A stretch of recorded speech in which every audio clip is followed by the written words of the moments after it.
ఈరోజు పచ్చిమిర్చి బీరకాయ చట్నీ ఎలా తయారు చేయాలో ఒక బౌల్ బీరకాయ ముక్కలు చేదు లేకుండా చూసి చేసుకోవాలండి. 4 పచ్చిమిర్చి, 7 వెల్లుల్లి రెబ్బలు, కొంచెం 2 రెబ్బలు చింతపండు,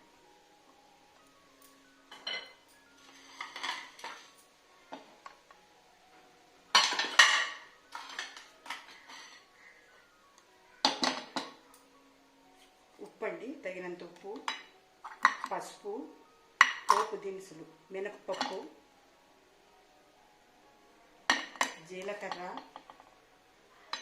ఆవాలు, ఒక చిన్న ఎండుమిర్చి, కరివేపాకు, కొత్తిమీరాకు. ఇప్పుడు స్టార్ట్ చేద్దామండి. మొదట స్టవ్ వెలిగించుకొని మూకుడు పెట్టుకోవాలండి. దీనిలో ఒక 3 స్పూన్లు సరిపోతుందండి నూనె, ఆయిల్ ఎక్కువ పట్టదు. ఆయిల్ కాగిన తర్వాత ఈ బౌల్లోని ముక్కలు వేసుకోవాలి.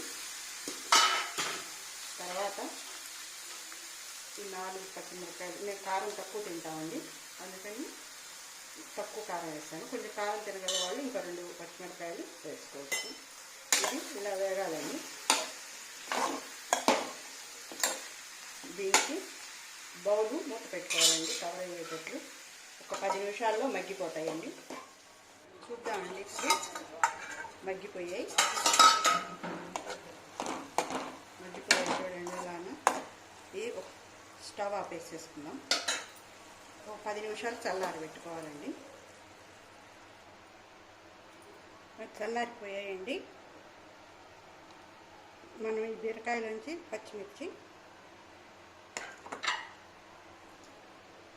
వెల్లుల్లి, చింతపండు,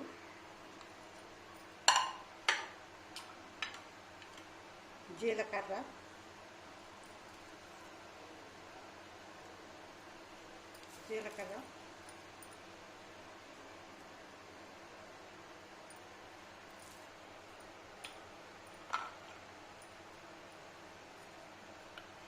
పసుపు,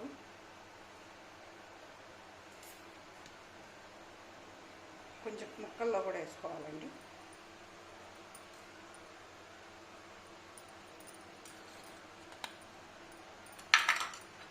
రుచికి తగినంత సాల్ట్.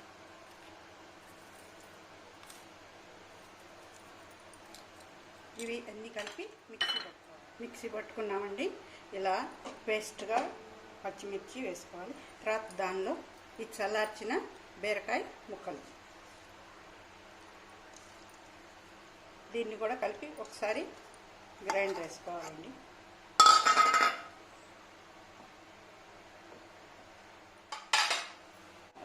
ఇదిగోండి, ఇలా పేస్ట్ చేసుకోవాలి. ఇప్పుడు దీన్ని తాలింపు వేసుకోవాలి. దీనికి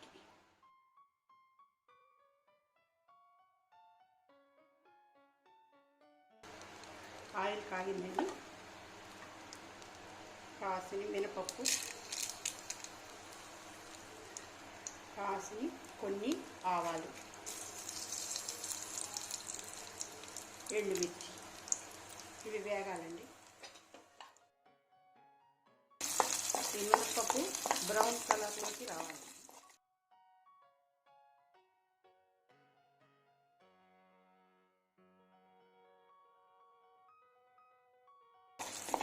బ్రౌన్ కలర్లోకి వచ్చేసేది. ఇప్పుడు కరివేపాకండి,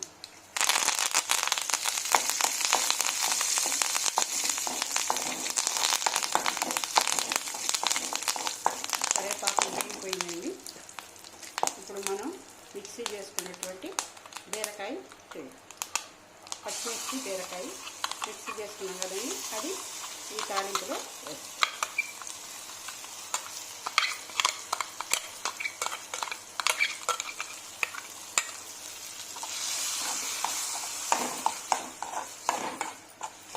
ఒక్క 2 నిమిషాలు ఇలా తిప్పుతూ ఉండాలండి, మాడకుండా. పచ్చి ఉల్లిపాయలు వేసాం కదండి, వెల్లుల్లిపాయలు, అవి కొంచెం వేగితే బాగుంటాయి చట్నీలో. ఒక 2 మినిట్స్ అండి, మళ్ళీ ఎక్కువ వేగకూడదు.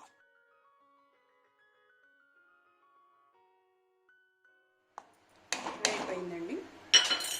ఇప్పుడు తరిగి పెట్టుకున్నటువంటి కొత్తిమీర వేపండి.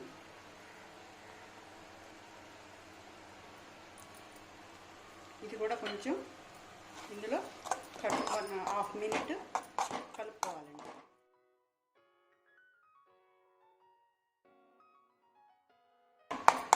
అయిపోయిందండి. దీన్ని సర్వింగ్ బౌల్లోకి తీసుకుందాం. రెడీ అయిపోయిందండి పచ్చిమిర్చి బీరకాయ పచ్చడి. వేడన్నంలో 1 స్పూన్ నెయ్యి వేసుకొని తింటే బాగుంటుందండి. ఆరోగ్యకరం కూడా. బాలింతలకు కూడా ఈ ఆహారం పెట్టచ్చు, ఏమి తేడా చేయదు పసిపిల్లలకి. మీకు నచ్చిందండి. మీకు నచ్చితే ఒక లైక్ చేయండి, సబ్స్క్రైబ్ చేయండి, మీ ఫ్రెండ్స్కి షేర్ చేయండి, బెల్పై క్లిక్ చేయండి. మీ అభిప్రాయాన్ని కామెంట్స్ రూపంలో తెలియజేయండి. Thank you.